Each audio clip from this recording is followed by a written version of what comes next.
On day 11, we'll head to Canyonlands National Park and see Islands in the Sky Division, and then we'll drive back and go to the back of Arches National Park and see part of it before heading back to Moab. We head north out of Moab and soon we're crossing the Colorado River.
These mesas are named after the Merrimack and the Monitor, the first ironclad warships in the Civil War.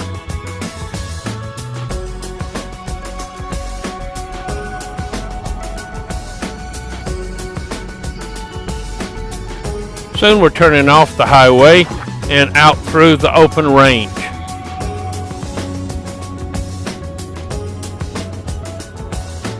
Now we arrive at Canyonlands National Park, Islands in the Sky Division this time. Yesterday we were down in the Needles Division, which is the bottom of the canyon, and today we're riding along the mesa and Islands of the Sky. We'll be following this route through the park, stopping at the Visitor Center, then looking at Mesa Arch before going over to Upheaval Dome. Then we'll come back to the Green River Overlook, Buck Canyon Overlook, and finish up at the Grand View Overlook before heading back out of the park. As you can see from this diagram, we'll be driving along the top of the mesa, looking down into the canyon. We stop at the Visitor Center to get some information, and again we'll be seeing many of the same rock layers that we've been seeing throughout this area. Soon we'll be driving across the neck area. This is where the mesa is only about as wide as the road itself, with canyons dropping off on both sides, as you can see the two places here. And this is another view where the guardrails are closest to us. And it does drop off into very deep canyons on both sides.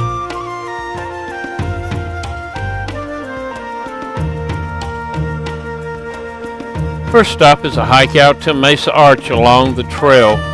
The arch is right on the edge of the mesa, so you can see through it into the canyon. Let's just look as we walk along.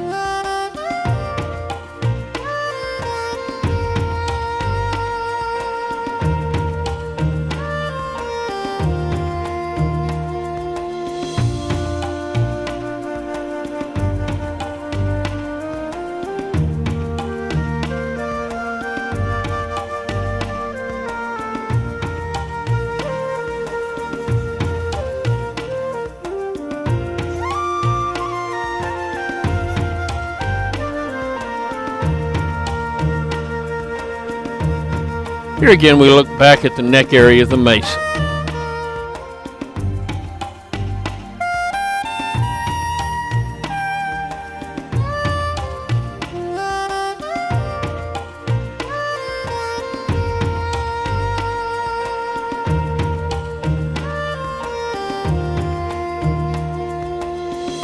Mesa Arch is about a half-mile walk, and you can see here it's sitting on the edge of a 6,000-foot drop-off. At the right angle, the sunrise is spectacular here.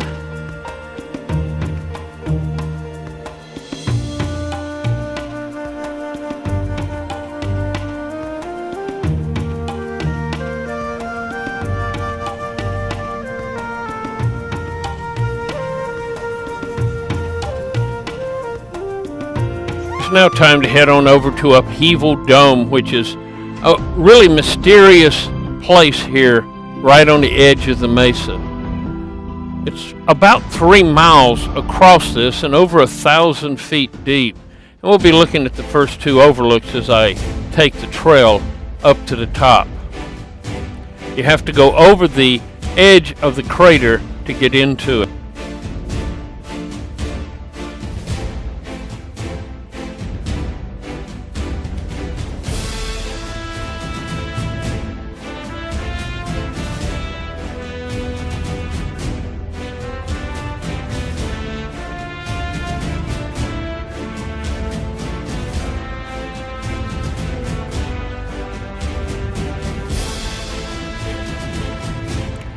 And here we can see the mysterious formation that geologists still debate how it was formed.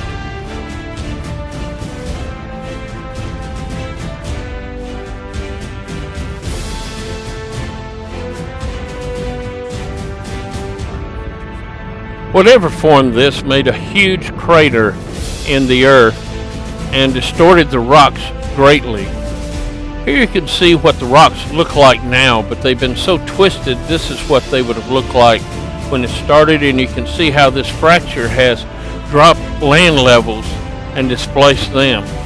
Some think it might have been a salt dome is at the bottom that collapsed. Others think it's a meteor strike about 200 million years ago. We really don't know.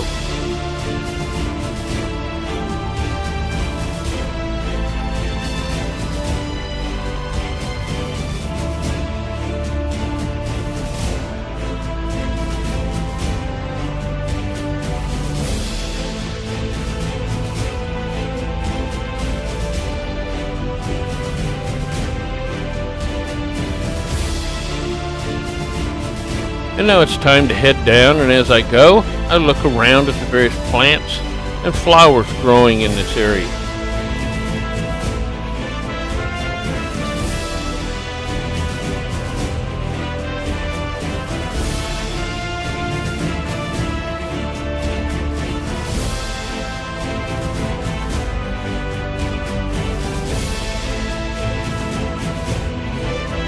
Deborah has been waiting for me down below, and she's been taking some of her own pictures of the surrounding area.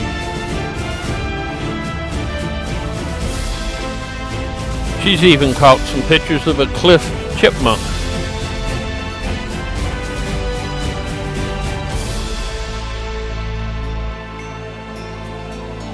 And now it's time to head over to Grandview Point Overlook. Along the way, we'll stop at the Green River Overlook and the Buck Canyon Overlook.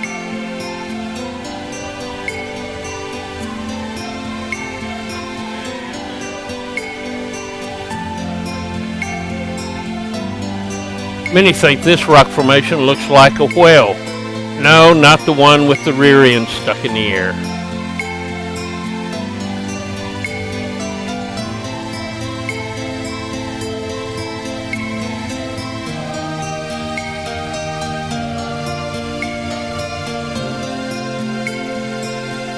We have now arrived at the Green River Overlook, 6,000 feet above the canyon below. We're greeted by a raven when we get here. They seem to be in various places where people are looking for food, and the view is truly spectacular as the Green River has cut down through the surrounding canyon. This is Turk's Head, one of the formations there, and that's the Green River there.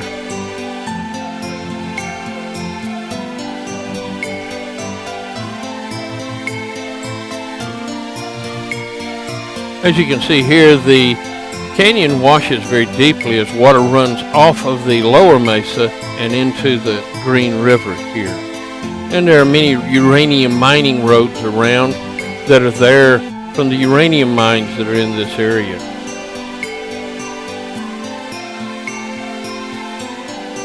The Green River separates the Islands in the Sky division from the Maze division of Canyonlands National Park. There are many unusual formations in this area. Here's a road that looks like it's fallen apart. The Henry Mountains in the distance, Cleopatra's Chair. And this is Ecker's Butte. It's actually in Glen Canyon National Recreation Area just across the border.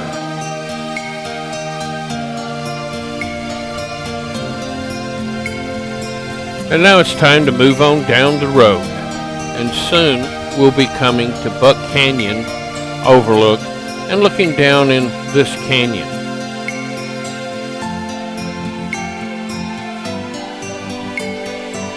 We are now on the Colorado side of the mesa, and you can see it washes very deeply also. And this is the Colorado River as it flows in.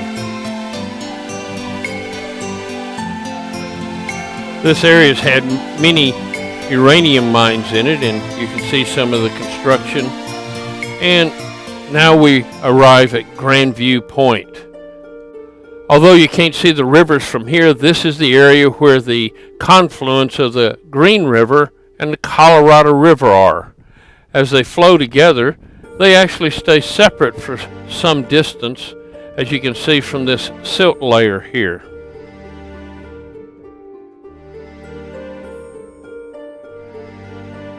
Below we see White Rim Road, one of the four-wheel drive roads in this area that you can drive along. And this is the Needles area that we were in yesterday at the bottom of the canyon. In fact, you can see some needles down in the formations.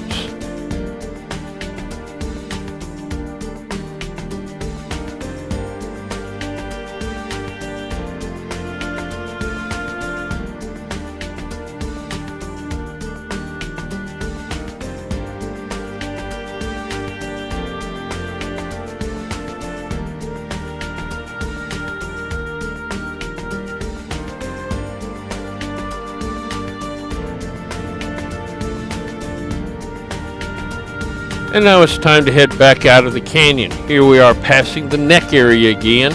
As you can see how it drops off into canyons on both sides here, and a little bit later down the road as we go around several more curves.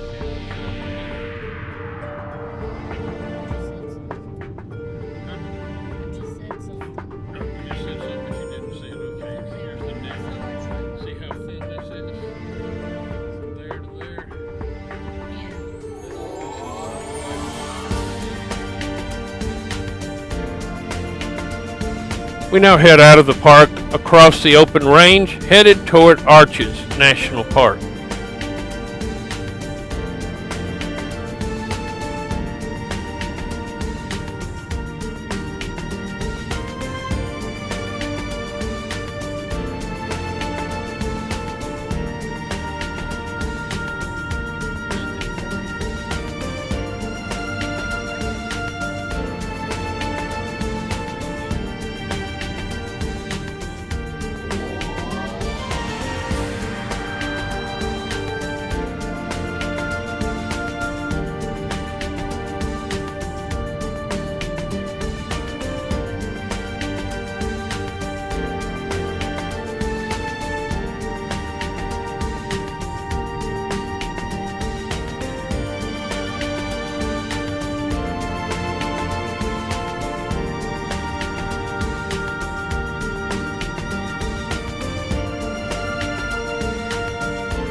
And now we arrive at Arches National Park to spend the rest of the afternoon. We'll be back here tomorrow to finish the park. You can see here that the park is not very far north of the Canyonlands National Park we've been in the last few days. And we'll be following this route, taking the main road all the way through till we get back to Devil's Garden, and we'll look around there and then look at the rest tomorrow. And just to remind you, Finn's calls these arches by eroding away, and they're constantly being renewed. Arches is up on top of a high mesa, and you can see up high where the cars are driving.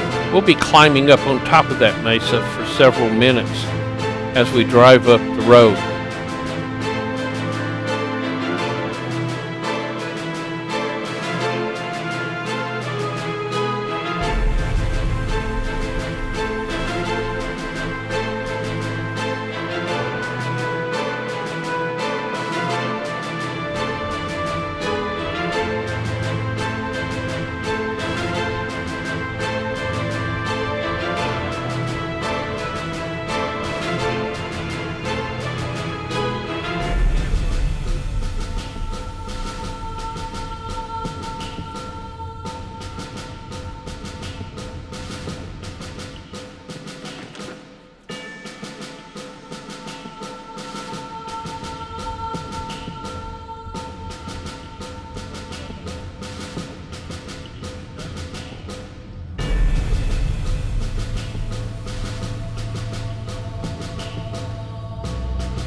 And soon we come out on top of the mesa, and there's the Henry Mountains in the distance. We'll be passing through Park Avenue, an area of large towers of rocks. We'll be coming back here tomorrow.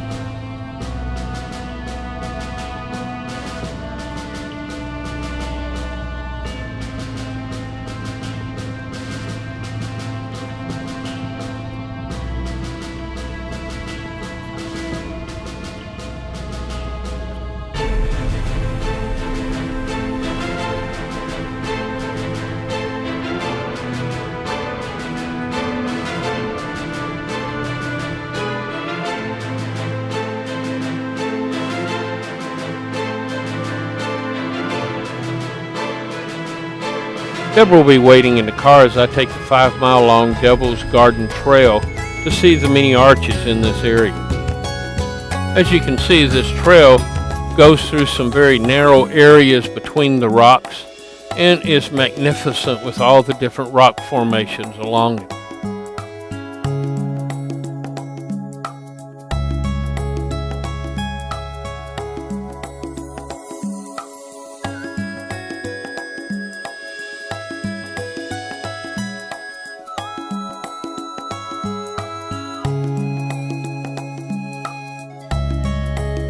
I take a side trail to go see Tunnel Arch and the Pine Tree Arch.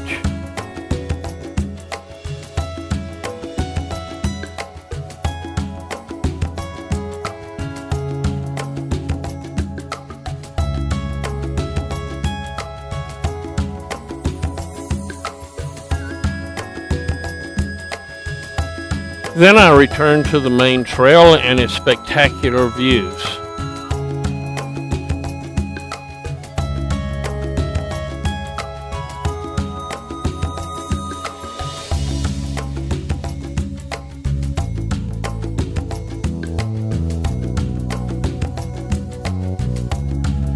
Soon I arrive at one of the largest arches. You can put a football field underneath this. And in 1991, something spectacular happened.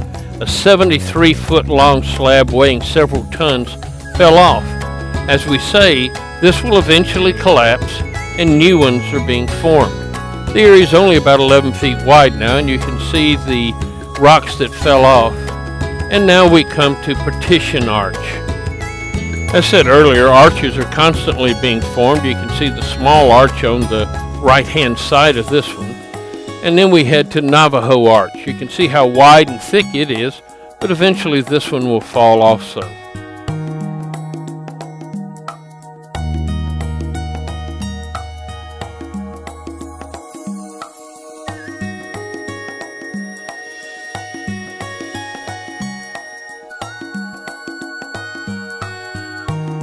Heading on down the trail, we will eventually come to the Double O Arch. Notice the little arch at the bottom of this arch, forming the two O's. And then looking past the Double O Arch, we see the Dark Angel, the end of the trail. The Dark Angel can be really dark or light on the face, depending upon how the sun is shining on it. And then it's time to head back.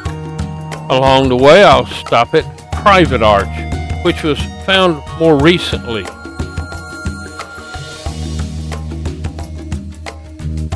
As I head back, a Great Basin gopher snake crosses the trail and goes into the weeds.